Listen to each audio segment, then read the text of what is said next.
I've pulled a few albums out of my A section, I guess you'd say. So not all of them, of course. Just a few I wanted to pull out.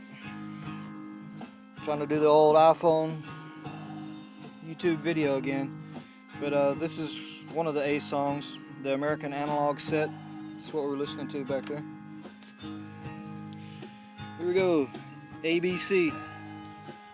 One of their less popular albums, but I really love this song. That was then, but this is now. It's just not mixed real good or something, but I really like that song.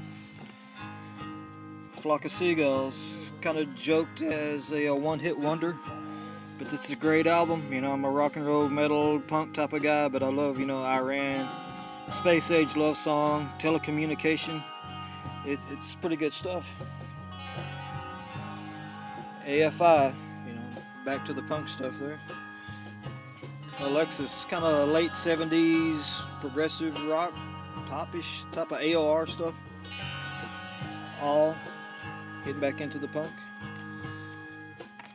Ambrosia, I think this is their first album. I guess they're kind of more known as a pop rock AM hit, I guess, maker, but really they're more of a progressive rock type of band earlier anyway.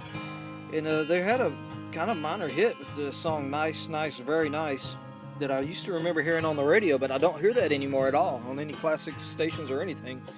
It's one of those songs that's lost. Progressive rock band, Amundul. Angel City, Australian band. It sounds a lot like AC/DC. But I think in Australia, I think they're known as Angel. In most parts of the world, they're known as Angel, I believe. But I think they were hurt because of the name problem, because there's an American band, Angel. Anti-Flag, more punk, can't get away from it. Archangel is popular in the early 80s. The vocalists sound a whole lot like the vocalist from Scorpions, so I think a lot of people got that song confused as a Scorpion song when it first came out.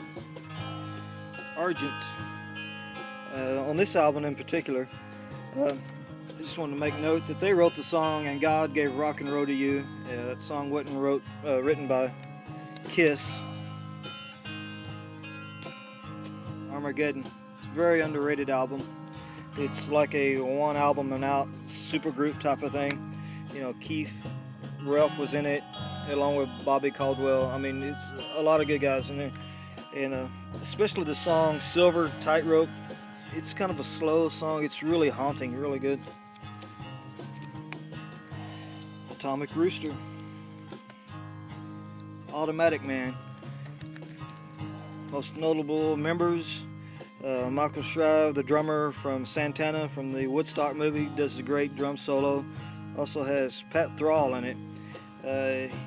He played with Pat Travers, and he also did an album with Glenn Hughes. It's called Hughes Thrall. That's a great album too. Here's something else from the A section. This Axe, first album.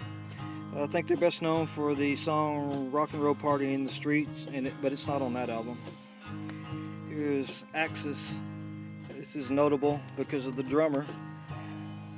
Vinny Appice. He's with Dio, Black Sabbath. Great drummer. I believe he's better than his more famous brother. Here we go. Hoyt Axton. Famous songwriter. He plays more in a country style. But he wrote the song Joy to the World, made famous by Three Dog Night. Also Never Been to Spain, Three Dog Night, made famous, but he wrote it. He also wrote The Pusher, made famous by Steppenwolf. And that's a few selections from my A section.